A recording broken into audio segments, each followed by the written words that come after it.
empiezo a mencionar un poco el ideal de la ingeniería antisísmica. El ideal de la ingeniería antisísmica tiene una serie de niveles de desempeño.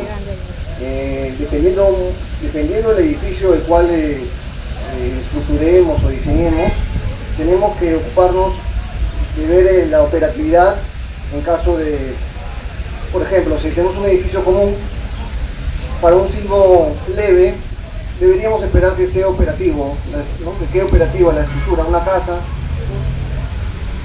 mientras que para un sismo severo lo que se espera de una vivienda es que esté cerca al colapso, pero sin colapsar, ¿no? Que permite a los ocupantes salir de la estructura, de la vivienda en este caso, pero sí lo que se espera es que la casa quede totalmente inoperativa, ¿no? Que tenga que demolerse y reconstruirse nuevamente. Eso no pasa con un hospital. Con un hospital lo que se espera es que después de un evento importante, de un sismo severo, este hospital quede operativo, ¿no? Pero no siempre se puede garantizar eso, dado que ante un evento sísmico siempre el edificio puede quedar en pie, pero muy aparte de la infraestructura propia de la edificación están las máquinas, los aparatos que estén dentro funcionando, ¿no? Un rayos X ante un sismo severo puede quedar descalibrado, ¿no? Lo cual lo dejaría inoperativo, y es lo que no se quiere en un evento sísmico. Una forma de proteger o aumentar la resistencia de un hospital es aumentándole la fuerza sísmica, y eso es en base a un factor de uso, ¿no? Aumentándole la fuerza sísmica para el diseño, lo hacemos más resistente. La pregunta es si eso basta, ¿no? ¿Basta con hacerlo más resistente al hospital para que siga siendo operativo después de un evento sísmico importante? Lo que suele ocurrir es que no, porque el edificio igual tiende a entrar en el rango inelástico, las paredes igual tienden a fisurarse, los tabiques pueden desprenderse de sus lugares, los archivos pueden caerse, ¿no? La estructura va a quedar en pie, pero puede tener problemas en el interior con el funcionamiento. Y ahí es donde entran los sistemas de protección sísmica, en los cuales tenemos dos grandes grupos, el de disipación de energía y el de aislamiento. La disipación por energía, el dispositivo más conocido es el disipador viscoelástico, perdón, de fluido viscoso, como es el que observamos. Más adelante vamos a ir realizando más detenimiento. Lo que se espera más o menos del funcionamiento de un edificio con disipadores es lo que vemos acá.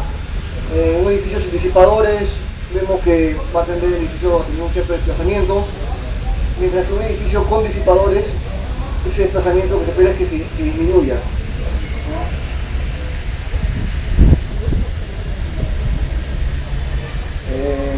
Bueno, la empresa Sirve es una empresa chilena que trabaja con nosotros. Yo, bueno, como me presentaron, soy miembro soy jefe de proyectos de la empresa Prima Ingenieros.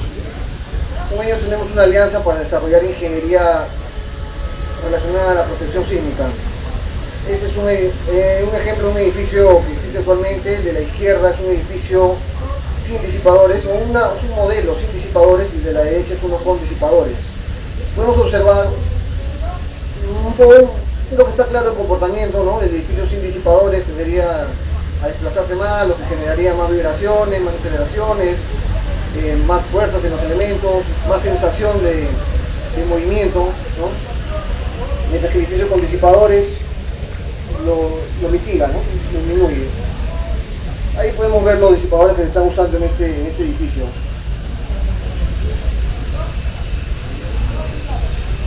El edificio que acabamos de ver es la Torre Titanium. Es el edificio más alto de Chile protegido, tiene 52 pisos. ¿Cómo funcionan estos dispositivos? Vemos dos planchas horizontales rojas, ¿no? Entre ellas hay unos elementos metálicos en forma de C, varios de esos elementos. Cuando ocurre el sismo, esas dos planchas tienden a moverse de manera contraria, formando un desplazamiento relativo. Ese desplazamiento relativo origina que estos dispositivos comiencen a fluir, comiencen a moverse. Esa fluencia libera calor, lo cual disipa energía, ¿no? Esa energía se traslada hacia esos dispositivos y ya no hacia la estructura misma. Tipos de disipadores, tenemos varios, tenemos las masas sintonizadas, tenemos dispositivos histeréticos como ese que está en la parte derecha superior, de fluido viscoso, que son los más conocidos, y viscoelásticos. Vamos a dar una revisada rápida a estos. Este es el amortiguador de masa sincronizada. Es una masa que se le coloca en la parte superior del edificio, y lo que origina es que cuando el edificio tiende a moverse, tiende a desplazarse hacia un lado producto de un movimiento sísmico, la masa lo que hace es tratar de regresarlo a su sitio. Tenemos los disipadores histeréticos, de la derecha justamente la torre de titanio que acabamos de ver, ¿no? Dos planchas que se desplazan una relativa a otra y hacen fluir a esos elementos metálicos, y por ahí se libera calor, y la liberación de calor está traducida en liberación de energía. Y después tenemos dispositivos tipo hadas o tadas, que son los que vemos abajo, que también tienen la misma función. Están anclados hacia la estructura en sus extremos, y luego las planchas comienzan a fluir a medida que el movimiento sucede. Tenemos disipadores por fricción. Estos elementos por lo general se colocan en fachadas o en fondidos de tabiques, y el trabajo consiste en dos planchas unidas, las cuales al momento de frotarse friccionan entre ellas, liberan calor y disipan energía. Tenemos los disipadores de fluido viscoso. Estos disipadores trabajan como los amortiguadores de un carro. Es un pistón dentro de una cámara, el cual al ocurrir el movimiento, el pistón pasa de una cámara a otra, haciendo que un fluido viscoso se traslade de una cámara hacia otra. Ese movimiento genera calor también, lo cual disipa energía. El viscoelástico, un caso usual es reemplazar un tabique cualquiera, un muro que no sea estructural, reemplazarlo por uno de estos tipos de disipadores, que consisten en dos planchas metálicas, donde en el interior hay un material de neopreno, el cual también al momento de ocurrir un sismo, las dos planchas se comienzan a desplazarse una respecto. Unos aisladores friccionales que sí tienen un sistema restitutivo, como este de acá, es el aislador de péndulo friccional. Y también es igual, son dos planchas, pero una de ellas, que es la inferior, tiene una forma cóncava. Y bueno, la pastilla se desliza sobre esta superficie, ¿no? Si viene el terremoto, funciona el aislador perfecto, y cuando termina, por gravedad solamente el aislador vuelve a estar en su posición, ¿no? Acá vemos una instalación típica de estos dispositivos. Hay un cabezal de concreto que lo recibe, sobre él irá otro cabezal y la estructura del recibe, ¿no? Acá vemos el cabezal, el dispositivo. Este de acá es la construcción de una sala de aulas en la Universidad Católica. También es aislada la estructura. Ahora vemos el dispositivo. Este es el edificio, la Facultad de Ingeniería de la Universidad Católica de Chile. También es una edificación aislada.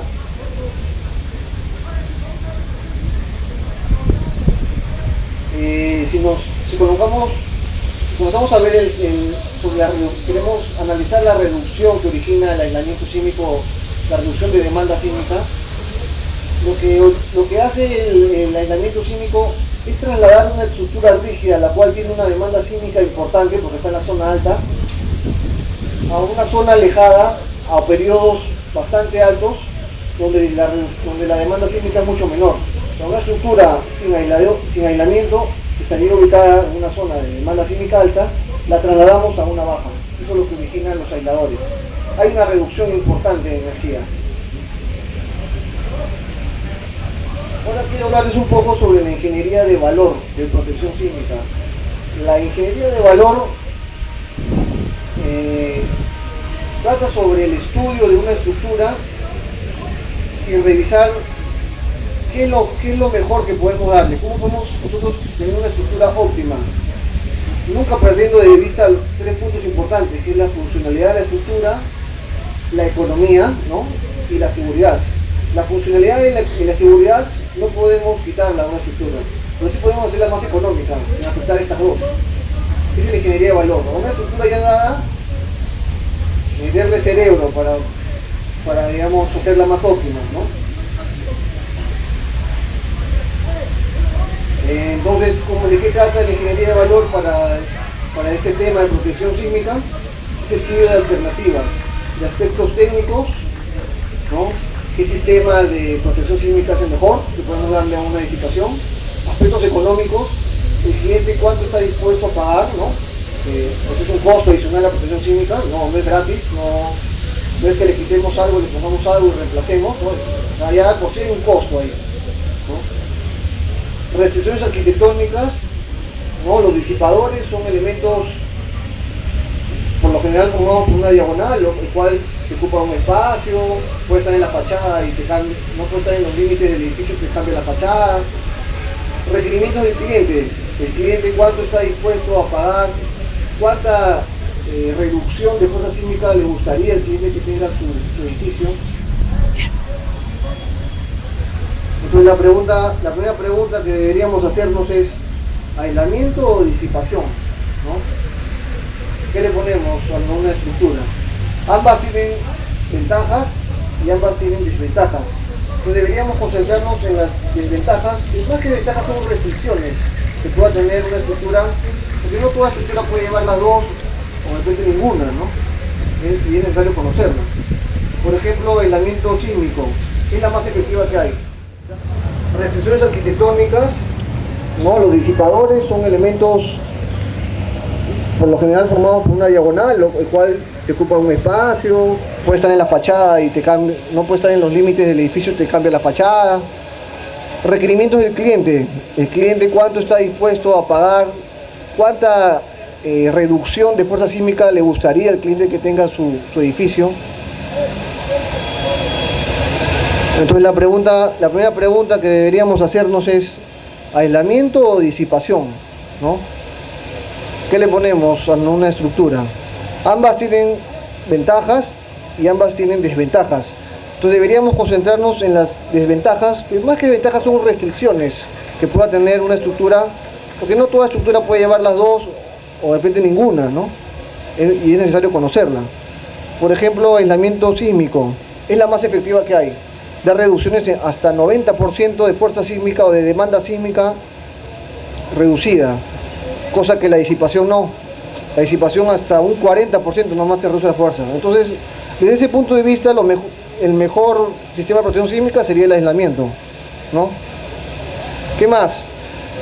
También puedo decir el aislamiento que no es invasivo en la arquitectura, excepto al nivel de aislamiento. O sea, la estructura está igualita, toda ella, pero en la zona del nivel de aislamiento, que es el nivel 0, ahí sí voy a colocar unos cilindros de goma, tengo que tener espacio, ¿no? Ahí sienta una cierta intrusión hacia la arquitectura, pero en el resto del edificio por arriba y el resto del edificio por abajo, si es sótanos, no pasa nada, ¿no? ¿Qué más del aislamiento podemos decir? Dado que la estructura hay una reducción del 90% de demanda sísmica, que se traduce en reducción de fuerza sísmica, también podemos hacerla más barata la estructura. Columnas más pequeñas, de repente hay muros de concreto que podemos reemplazarla por columnas. Entonces sí, digamos, al reducir tanta fuerza sísmica ya no necesitamos tantos muros, tantas columnas, ¿no? Tantos pórticos. Podemos hacer una optimización de la estructura misma. No se recomienda para edificios esbeltos y muy flexibles.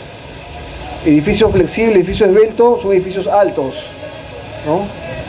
Se recomienda que la relación entre la altura y el menor dimensión en planta del edificio no sobrepase los 2.5 o 2.8.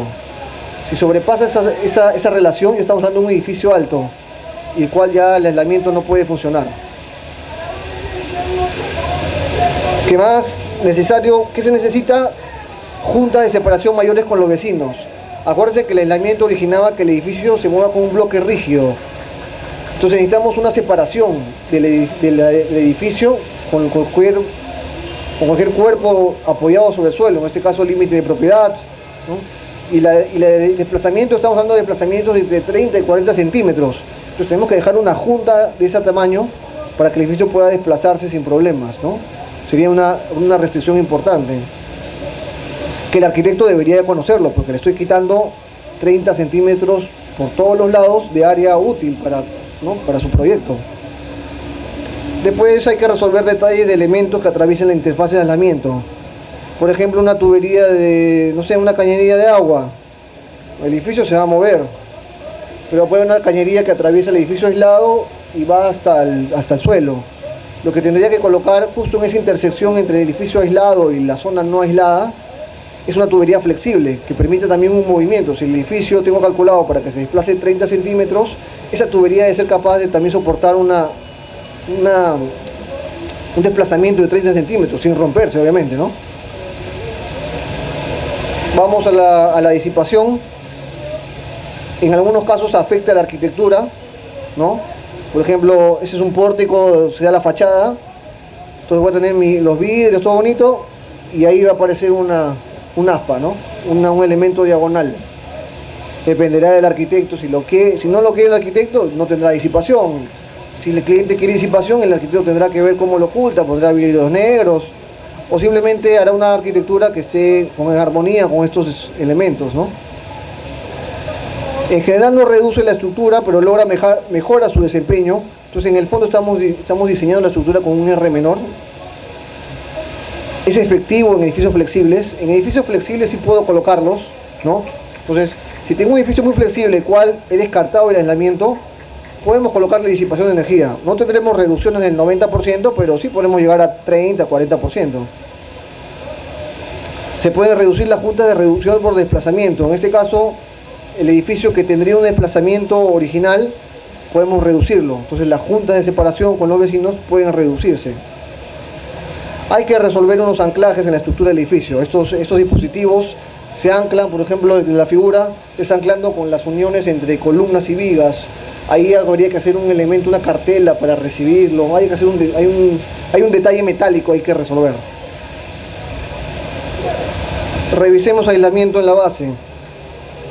También viene la pregunta, ¿cuál escogemos? ¿Los elastoméricos, que son los de goma, esos cilindros negros que habíamos visto?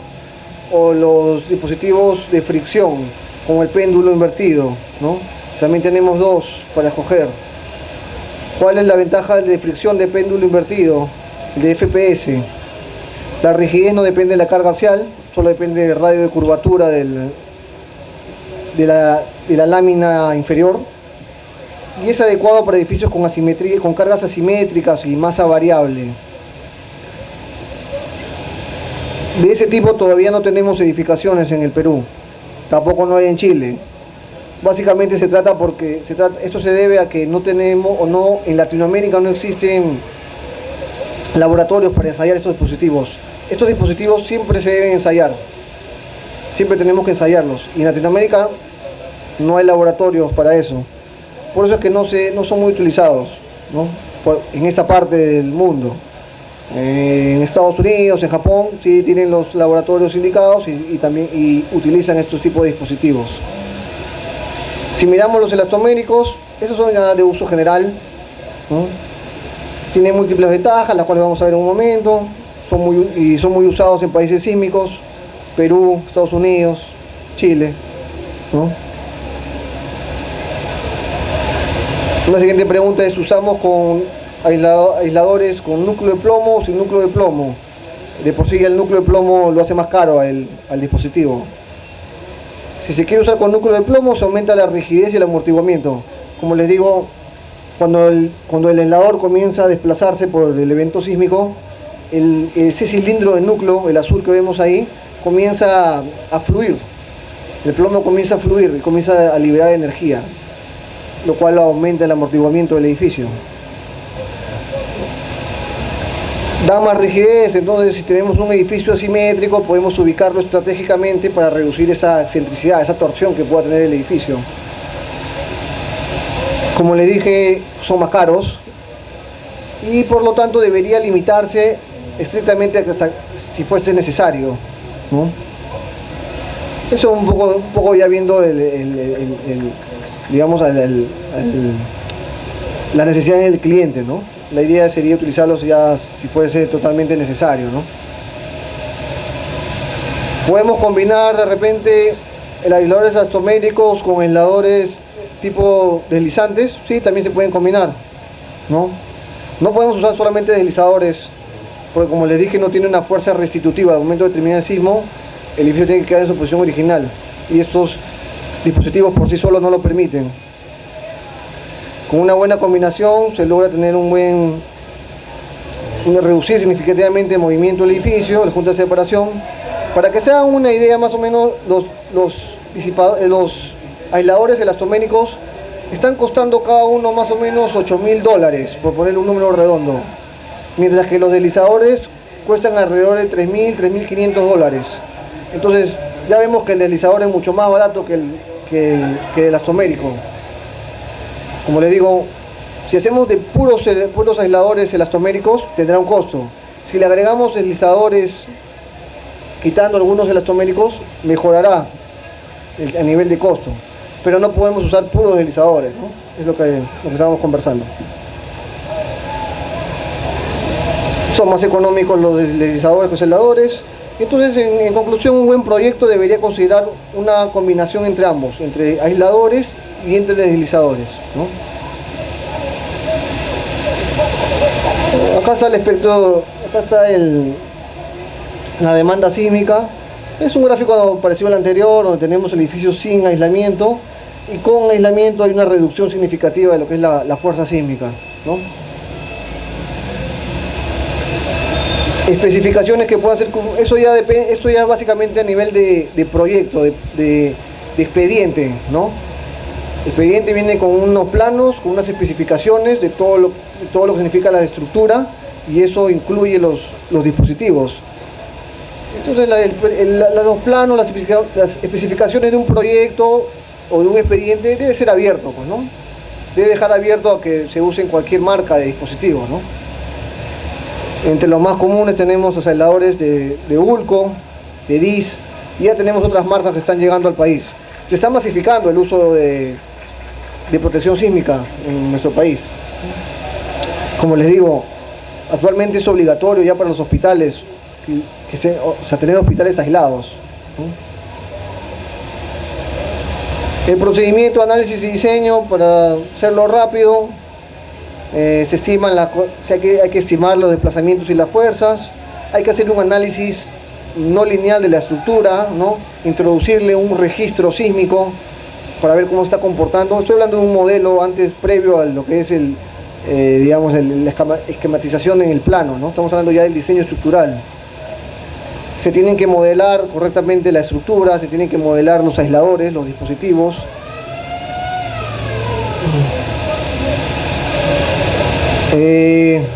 Recuerden de que a estas edificaciones las cuales aislamos, las trasladamos a una zona de menor demanda sísmica, por lo cual eso es originado debido a que aumentamos su periodo, ¿no? El periodo de una estructura es cuánto se demora en vibrar una estructura y regresar a su posición original, ¿no? Mientras más rígida la estructura, vibra, el periodo es más corto.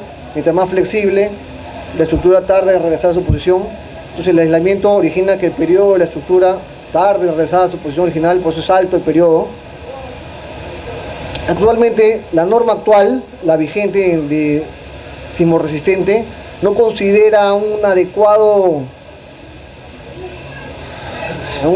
procedimiento para estructuras con periodos largos como una edificación aislada. Por lo tanto, se están haciendo las correcciones debidas y en un mes aproximadamente debería salir ya un nuevo código sismorresistente el cual contemple ese tipo de estructuras. Aproximadamente podemos decir que a los 2.5 segundos va a suceder el cambio que les menciono, ¿no? Factores de reducción. Ese factor R es el factor con el que dividimos la fuerza el que disminuimos la fuerza de sismo para cualquier estructura, ¿no? ¿Por qué disminuimos, no? Si yo calculo la fuerza sísmica para cualquier edificio, no aislado, ¿no? Me refiero a cualquier edificio. Yo calculo la fuerza sísmica. ¿Por qué disminuyo la fuerza sísmica y no la diseño con toda completa? Bueno, una de las razones es porque se permite que la estructura entre en un rango inelástico, es decir, que la estructura comience a disipar energía por sí misma, que aparezcan fisuras, ¿no? Entonces se permite una cierta debilitamiento de la estructura para que pueda deformarse y, digamos, absorba una cierta porción de esa fuerza sísmica, ¿no? Si diseñáramos con una fuerza sísmica total, digamos, haríamos estructuras inviables, ¿no? Serían muy carísimas, muy caras. Dado que ahora tenemos una reducción importante de la demanda sísmica debido a que estamos aislando estructuras, entonces los factores de reducción sísmica bajan también, ¿no? En este caso podemos considerar un factor R2 para hospitales, lo cual origina que entre a un rango inelástico, es decir, que pretendemos que tenga ciertas fisuras, pero no tantas como una construcción sin aislamiento. Entonces finalmente ante un evento sísmico el hospital quedará prácticamente igual, sin daño alguno. Bueno, es un gráfico sobre resistencia, donde vemos que la capacidad entre lo que dice la norma más o menos es 2, que es el R que se utiliza como factor de reducción. Y bueno, dicho todo esto, podemos calcular la fuerza sísmica que vamos a utilizar para un mismo edificio, en este caso un hospital, la fuerza sísmica que se utilizaría para un edificio con base fija, es decir, sin aislamiento, sin ninguna protección sísmica, y otro protegido, ¿no? El que tiene base fija, el que no está protegido, estaríamos usando una fuerza de diseño igual al 17% de su peso, mientras que para la estructura protegida estaríamos utilizando un 8% de su peso. Entonces, aparte de que hemos protegido a la estructura, estamos también reduciendo drásticamente la fuerza de diseño, ¿no? Es muy efectivo el aislamiento sísmico, ¿no? Y está probado también. Edificios, en el último terremoto de Chile del 2010, muchas edificaciones aisladas fueron sometidas al sismo y todas han funcionado bien. Como anécdota, por decirlo así, en Chile hay un hospital que es aislado. Estaban en ese momento procediendo a una cirugía. Ocurre el sismo que estamos hablando del 2010, se interrumpe momentáneamente el corte de fluido eléctrico, unos 3 segundos se vuelve a activar el fluido, ¿no? Por los grupos electrógenos, y los doctores siguen el procedimiento normal, ¿no? Con el sismo ocurriendo en ese momento, ¿no? El sismo ocurría, solamente que las vibraciones y la sensación de sismo se reduce tanto que uno ni se da cuenta, ¿no? Ni se da cuenta que está ante un sismo, ¿no? Un ejemplo de optimización: si teníamos un edificio de 3 pisos, 63 dispositivos, 63 aisladores, el diseño original indicaba 57 aisladores elastoméricos y 6 deslizadores. El aporte de ingeniería de valor, ¿no? Optimizando la estructura, revisándola, haciendo pruebas, nos dio finalmente un diseño óptimo de 43 aisladores y 20 deslizadores, ¿no? Tengan en cuenta de que el aislador es mucho más caro, casi 3 veces más que el deslizador, ¿no? ¿Qué logramos con esta ingeniería de valor? Logramos reducir el aislamiento, el desplazamiento, ¿no? La estructura tenía más amortiguamiento. Se redujo el costo, justamente porque los deslizadores son más baratos que los aisladores, hasta 25%. Y también se redujo la demanda sísmica. O sea, finalmente obtuvimos una estructura óptima, ¿no? Para el mismo edificio y aislado también, ¿no? Hablemos ahora de la disipación de energía como ingeniería de valor. Hay varios tipos de disipadores, como hemos visto. Como les digo, el más marketeado es el fluido viscoso, ¿no? Que funciona como un pistón de un carro, ¿no? Por lo general se ubica en una diagonal, ¿no? Cuando viene el sismo, el desplazamiento, ¿no? De esa diagonal origina que entre en funcionamiento el dispositivo y por ahí libera energía. La pregunta es: ¿será la mejor opción este dispositivo? Puede ser que sí, puede ser que no. Vamos a revisarlo. Están los de fluido viscoso, son muy eficientes, disipan energía por calor, y la fuerza es proporcional a la velocidad con la que ocurre el desplazamiento, ¿no? Existen varias marcas en el mercado actualmente en el Perú. Está el Newtek, está el Taylor, Alga. Este edificio es el Centro Empresarial Panorama. Actualmente está en construcción. Está ubicado a un par de casas, de edificios del óvalo monitor de la Universidad de Lima. Está ubicado, casi está en el óvalo, ¿no? Está actualmente en construcción. Son dos edificios, este centro empresarial, y tiene 78 disipadores. Esos disipadores funcionan con 130 toneladas de fuerza. Y en este diagramita que está acá podemos ver que hay una reducción de la carga sísmica, ¿no? Eso más o menos son los ciclos de fuerza que va teniendo, ¿no? Resultados que nos da los disipadores para este edificio. Sin disipadores teníamos un desplazamiento de 20 centímetros. Con disipadores redujimos ese desplazamiento de 23 a 15. La deriva de entrepiso es un valor que es el desplazamiento relativo entre la altura. La deriva de entrepiso es lo que origina el daño de un edificio, ¿no? Nuestra norma, la norma sismoresistente, restringe para estructuras de concreto armado, gracias, restringe esta deriva a un valor de 7 por 1000. Utilizando disipadores redujimos la deriva a 4.5, ¿no? Se reduce el daño bastante. La deriva se redujo en 21% y el desplazamiento máximo del techo se redujo en 22%.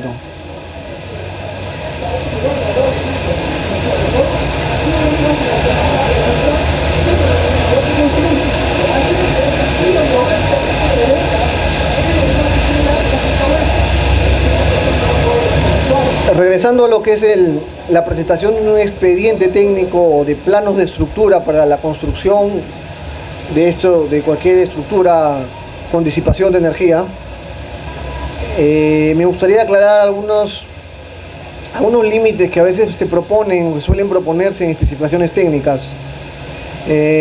La mayoría está relacionada a los ensayos. Como le digo, todos estos dispositivos se deben ensayar. Actualmente en el Perú no existe una norma que rija sobre este tipo de estructuras. Nos estamos basando en estos momentos en normas internacionales, en este caso la norma americana del ACE 7, pero ya pronto ya estamos trabajando ya en una norma ya que rija para nuestro país, ¿no? Bueno, una de estas limitaciones que a veces sucede es la existencia, se pide una prueba dinámica en una mesa vibradora utilizando disipadores viscosos a modelos en escala de un edificio. O sea, se pretende que a veces se especifique que los disipadores hayan sido probados en un modelo a escala de un edificio, en una mesa vibradora, lo cual creemos que es innecesario, ¿no? Ese ensayo es útil, pero para fines de investigación, no para necesariamente un dispositivo de un proyecto específico. Luego muchas veces limitan los años de experiencia de la fabricación de los disipadores. Creemos que no debería ser un limitante, ¿no? Ya se tiene una serie un reglamento, se tiene unas normas especificadas, no deberíamos limitar con los años de experiencia en la fabricación, creo yo. Se pide a veces certificaciones, ISO o cualquier otra para los fabricantes, no tiene razón de ser, ¿no? No tiene por qué estar certificado por un ISO, me refiero al proceso de fabricación, no tiene por qué estarlo, siempre y cuando cumpla las normas y los ensayos reglamentarios, que en este caso nos apoyamos en una norma americana. Pronto ya va a salir la propia. Los sellos de presión, hay unos sellos en los dispositivos, estos sellos deberían en realidad limitarse no a una fuerza cualquiera, en este caso 20.000 PSI, deberían limitarse a la presión máxima que requiere el proyecto. No permite el uso de disipadores. Hay algunos disipadores que tienen una componente que es una válvula, que es un elemento que ayuda a disipar energía, no debería prohibirse. Y luego podemos mencionar que las pruebas deben realizarse al 100% de velocidad. Tampoco es verdad, ¿no? Debería aplicarse lo que dictan las normas. La fuerza tampoco, el factor alfa no debería limitarse a la fuerza. Tenemos los histeréticos, los cuales son bastante efectivos, también disipan bastante energía. Hay un edificio Barlovento que se ubica en el centro empresarial de San Isidro, el cual ya está terminada, la estructura totalmente terminada y todos los vidrios de la fachada ya están listos. Todavía está en proceso de construcción, debería tener unos 5 meses más. Como resultados tenemos una disipación de energía importante de 38%. En la arquitectura no son muy intrusivos, estos elementos metálicos van entre vigas de acoplamiento. Hay ciertos mitos sobre este tipo de elementos, los cuales son planchas de acero que, según dicen, cuando viene un terremoto y comienza a ocurrir el desplazamiento y estos comienzan a fluir, ya después tienen que ser cambiados. Eso es falso porque, según las pruebas que se han tenido, estos pueden resistir hasta 1000 veces, 1000 ciclos, lo cual para un terremoto nunca va a tener 1000 ciclos. Y luego del terremoto del 2010 no ha habido necesidad de cambiar ninguno de estos dispositivos. Como les digo, no afectan la estructura. Acá tenemos un ejemplo de un resumen de evaluación técnica económica de un edificio existente, de un proyecto actual, el cual se introdujo distintos dispositivos, ¿no? En el primer caso se utilizó 62 amortiguadores colocados 2 por piso. Eso originó un costo de 260, de un total de 900.000. Esta moneda está en dólares, $900.000 entre el costo del dispositivo propio y la estructura metálica, ¿no? Porque esos aparatos esos dispositivos son los que están en azul, los que están en verde la estructura metálica. Luego se probó no hacerlo cada piso, sino cada 2 pisos. Hubo una reducción en el costo de $610.000. Luego se probaron con dispositivos TADAS en 2 versiones. Y por último se probó un último caso que es en base a unas barras rígidas. Como ven, hay una serie de disminución de costos, hay una serie de reducciones también distintas según el caso que se utilizó.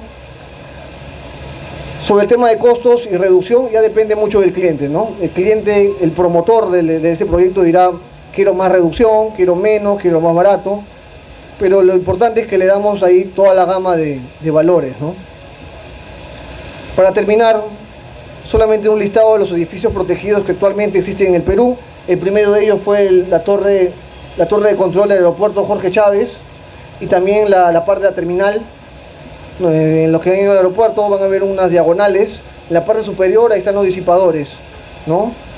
También tenemos una serie de edificios. Tenemos edificios de oficinas, tenemos edificios dentro de universidades, en este caso de la UNI, de la Católica, edificios de vivienda que también están aislados, hospitales, ¿no? Y bueno, hasta por el momento es todo lo que tenemos protegido. Nosotros esperamos que siga este crecimiento de estos sistemas. Están probados ya, o sea, no estamos haciendo ningún experimento. Y bueno, la idea es básicamente que nuestras estructuras sigan operacionales después de un sismo, ¿no? Eso es todo. Muchas gracias.